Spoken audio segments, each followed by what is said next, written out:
Hi there, welcome to the Tent News, where the truth comes to light and the stories everyone is talking about are brought straight to you. From shocking confessions and viral social media moments to real life mysteries and trending drama, this is the place where we uncover it all. Now, please watch this video first, and I will be back with the rest of my commentary. Wengane zakwethu, there's something I want us to emphasize to illegal foreigners. Ngiyabona ama-illegal foreigners, they think if we don't want foreigners in South Africa, we mean ama-cities amakhulu afana no-Johannesburg, Cape Town, Durban, njalo njalo. If sithi asiwafune abantu bokufika la sithi asibafuni nje sesikhathele yibona, asisho ukuthi abantu bokufika abala endaweni ezifana no-Johannesburg abasemadolobheni amakhulu, o-Cape Town, no-Durban abasuke lawo ma-foreigners, sithi awasuke lapha emakhaya. Because siyathola ukuthi ama-foreigners ayanqwabelana emakhaya manje. Ngathi soba nenkinga obaba ungezwe noma bephakela umthakathi noma umshesinthi kumele bazi ama-foreigners ayamuva abazali bethu bayakhala manje bathi babona ama-foreigners lokhu etheleka ngobuningi bayo emakhaya. Uma sithi guys asinifuni eSouth Africa sesikhathele, sichaza ukuthi sicela kushaya iziteti ningekho kuwo wonke ama-corners eSouth Africa. Sisho lokho sithi asinifuni kuwo wonke ama-corners ase-South Africa, whether it's a rural area or informal settlement area or an urban area whatsoever. Mese ama-foreigners asiwaceli sesikhathele wona sichaza ukuthi thathani ikhwama zenu nihambe nibuyele emakini lapho enibhilonga khona. It can be ko-Somalia, Nigeria, Congo, whatsoever country you guys are coming from. We mean that. We don't mean that you must change locations, because for you guys to change locations, you are undermining us.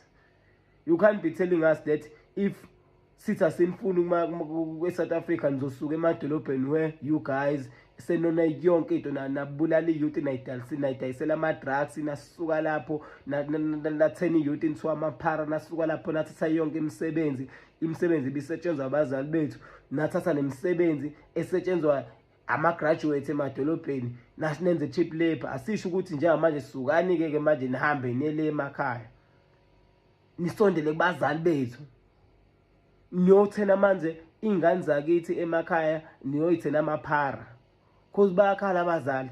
And other people that are taking us for granted after ama-Nigerian nama-Zimbabweans are ama-Somalians, ama-Ethiopia, ama-Somali la ahamba anama-tuck shop, ama-Pakistan, bonke labo bantu kuthiwa ema-tuck shop abo emakhaya manje sebelala nga-10, 15 because babalekela ukuthi kuthiwa asiwafuna ama-foreigners sebesemakhaya manje. Hey guys, we are not playing here.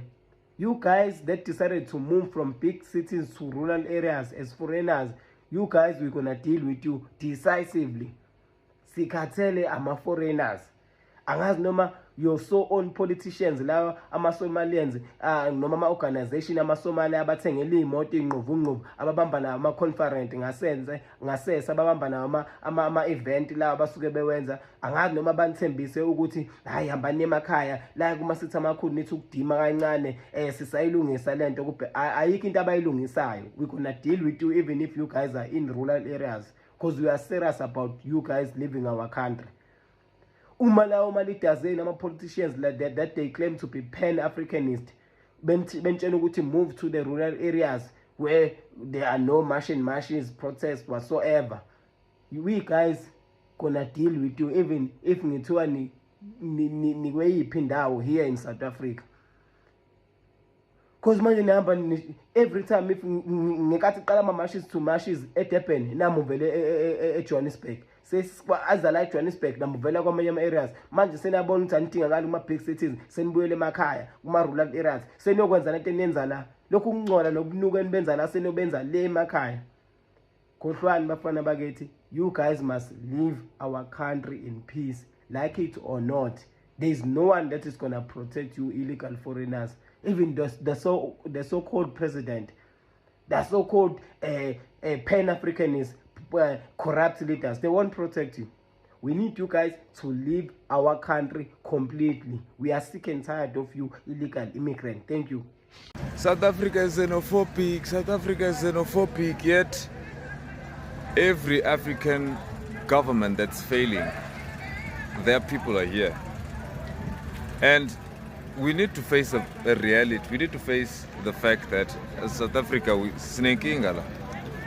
have a huge problem, and it's not a problem that's only affecting Zulu people. Ayingoba Zulu border that are affected ile ngxaki. Even us singamaXhosa were affected. NabeSuthu, nabaTswana, namaTsoga, namachivene, namandebele. Sonke si-affected ile nto and andazi why thina singabanye sisamile. Mna ndithi ndingubudelanga apho ndime khona ndithi mabahambe and xa kungakhona omnye ondincedisayo ndicela thege in apha singamaXhosa. Eastern Cape is infested by undocumented people. Kodwa sithule. We're acting as if it's only affecting Zulu people.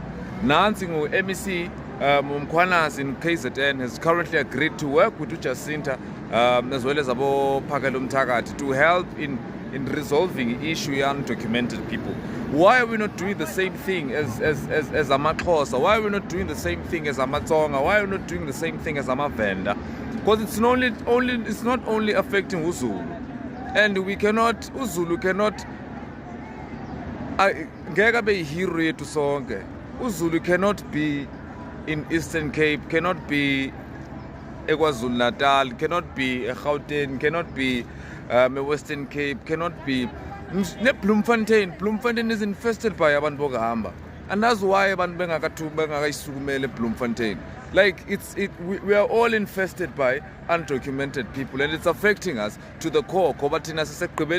And let us not allow abantu abahleli esentini, abahleli ema-suburbs who are not currently feeling what we are feeling thina abantu that are actually on the ground. Thina abantu abahlupheka, thina abantu abadla imbuya ngodi, thina abantu abaphila ngo-mouth to hand. Siyayifila lo effect and andazi why singasukumi. Mna ndithi namhlanje ezubudelanga I am taking a stand against abantu bokuhamba and ndithi mabahambe.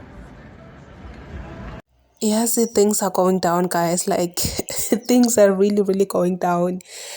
Because, well, South Africans are standing up now saying, nope, we are not going to tolerate anything. You have to leave. You have to leave right now. I love this first man that was explaining this issue of illegal foreigners flooding rural areas.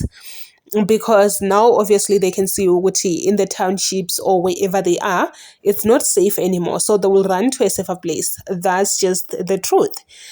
And for me, I feel like, guys, it's bad, man. It's really bad. It's really bad. If you're a foreigner out there, it's way much better for you to actually just go home, especially if you do have kids, man. If you do have kids, just go home because it's a lot. A lot is going to go down on the 30th of June. Things are going to get really, really crazy. But anyway, please comment your thoughts down below in the comment section. What do you think about this one? Do you think illegal immigrants will leave the country or what? But for me, I just feel like nothing is going to happen. Like, if they are going to have a fight, unfortunately, innocent people will lose their lives, which is just an unfortunate thing. Oh, guys, it's a lot, man. A lot can go down on that day. A lot can go down. But anyway, say your thoughts down below in the comment section.